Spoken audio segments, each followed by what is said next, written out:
Friend कहते हैं कि लहरों से डर कर नौका पार नहीं होती और कोशिश करने वालों की कभी हार नहीं होती। इस कहावत का जीता जागता उदाहरण है दिल्ली की नुपुर गोयल, जिन्होंने यूपीएससी सिविल सेवा 2019 की परीक्षा में 11वीं रैंक हासिल की। और फ्रेंड उन्होंने यह रैंक अपने आखिरी अटैम्प्ट यानी 6th अटैम्प्ट में मिली है। इससे पहले नुपुर अपने किसी भी प्रयास में सफलता हासिल नहीं कर पाई थी, लेकिन आईएएस बनने के जुनून ने उनका हौसला जगाए रखा। और फ्रेंड उन्होंने अपने लक्ष्य को हासिल करके यह दिखा दिया है कि कोशिश करने वालों की कभी हार नहीं होती। फ्रेंड 5 बार यूपीएससी परीक्षा में फेल होने पर भी उन्होंने हार नहीं मानी और लास्ट अटेम्प्ट में उन्होंने 11वीं रैंक हासिल की। सो फ्रेंड चलिए आज जानते हैं नुपुर गोयल की संघर्ष भरी कहानी। यूपीएससी सिविल सेवा 2019 की परीक्षा में 11वीं रैंक हासिल करने वाली नुपुर गोयल ने अपने लक्ष्य को पाने के लिए हर मुमकिन प्रयास किया, जिसका नतीजा यह है कि उन्होंने आखिरी अटेम्प्ट में एक अच्छा रैंक को प्राप्त किया। दिल्ली की रहने वाली नुपुर गोयल अपने माता पिता और छोटे भाई के साथ दिल्ली के नरेला में रहती थी और उनके पिता एक व्यवसायी थे और माँ एक गृहिणी थी। उन्होंने अपने स्कूल की पढ़ाई नरेला से ही की और उसके बाद उन्होंने डीटीयू दिल्ली से बीटेक की। फ्रेंड नुपुर ने पब्लिक एडमिनिस्ट्रेशन से एमए की डिग्री भी प्राप्त कर चुकी थी। फ्रेंड नुपुर बताती हैं कि कॉलेज के आखिरी वर्ष उनके सीनियर्स और फैकल्टी ने उन्हें यूपीएससी सिविल सेवा के बारे में बताया था। फ्रेंड नुपुर का इंक्लिनेशन उस समय एक सिविल सेवक बनने का था, इसी के चलते वह अपने कॉलेज के प्लेसमेंट ड्राइव में भी नहीं गई थी। उनके लिए उनका लक्ष्य साफ था और इसलिए कॉलेज के आखिरी साल में ही उन्होंने अपना यूपीएससी अटेम्प्ट देने का निर्णय कर लिया था। फ्रेंड उन्होंने 2014 में अपना पहला यूपीएससी सिविल सेवा अटेम्प्ट किया था, जिसमें वह इंटरव्यू स्टेज तक पहुंची, लेकिन फ्रेंड फाइनल कट ऑफ में उनका सिलेक्शन नहीं हो पाया। यूपीएससी सिविल सेवा के दूसरे अटेम्प्ट में नहीं हुआ, उनका प्रीलिम्स भी क्लियर नहीं हो पाया था।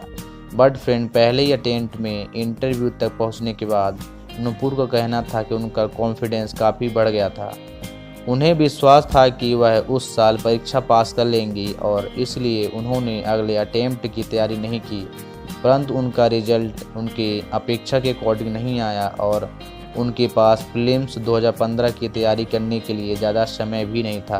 फ्रेंड यही कारण रहा कि अपने दूसरे अटेम्प्ट में नुपुर प्रीलिम्स परीक्षा भी पास नहीं कर पाई। फ्रेंड तीसरे अटेम्प्ट में भी फिर इंटरव्यू तक पहुंची, बट उनका फाइनल सिलेक्शन नहीं हुआ। अपने कमियों से सीख लेकर नुपुर ने 2016 में एक बार फिर यूपीएससी का अटेम्प्ट दिया। इस बार फ्रेंड उन्होंने बेहतर तैयारी और रणनीति से परीक्षा की तैयारी की, जिसका रिजल्ट यह रहा कि वह इंटरव्यू स्टेज तक पहुंची। हालांकि फ्रेंड इंटरव्यू में कम मार्क्स होने के कारण उनका फाइनल सिलेक्शन फिर भी नहीं हो पाया। चौथे अटेम्प्ट में उन्होंने प्रीलिम्स क्लियर नहीं किया, बट उन्होंने आईबी की जो पेपर होते हैं उसको क्लियर कर लिया था।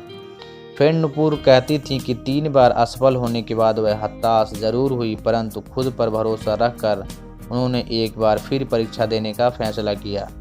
हालांकि इस बार नुपुर एक बार फिर प्रीलिम्स पास नहीं कर पाई। इस असफलता से वह काफ़ी निराश हुई, परंतु उनके परिवार ने उन्हें प्रोत्साहन दिया और मेहनत करने के लिए प्रेरित किया। नुपुर बताती थी कि यह उनके लिए एक परिवार ही था, जो वह अपने आखिरी अटेम्प्ट तक बिना किसी चिंता के मेहनत करती रहीं। इसी बीच 2017 में एक दोस्त के कहने पर नुपुर ने आईबी की परीक्षा दी। नुपुर कहती थी कि वह कभी भी आईबी के फॉर्म के बारे में उन्हें पता नहीं था, बट उनका जो आईबी का फॉर्म था किसी दोस्त ने भर दिया था। नुपुर ने इस परीक्षा के 3 चरणों को पास किया और 2019 में उन्हें आईबी ऑफिसर की ज्वाइनिंग मिली। लेकिन इन सब के बावजूद भी नुपुर ने अपने आईएएस बनने के सपनों को नहीं छोड़ा और लगातार प्रयास करती रहीं। फ्रेंड 6वें अटेम्प्ट में उन्होंने अपने लक्ष्य को हासिल किया और 11वीं रैंक प्राप्त की। फ्रेंड इतने कोशिशों के बाद जहां कोई भी व्यक्ति हताश और निराश हो जाता है, वहीं नुपुर ने अपने सपनों का पीछा नहीं छोड़ा और निरंतर प्रयास करती रहीं।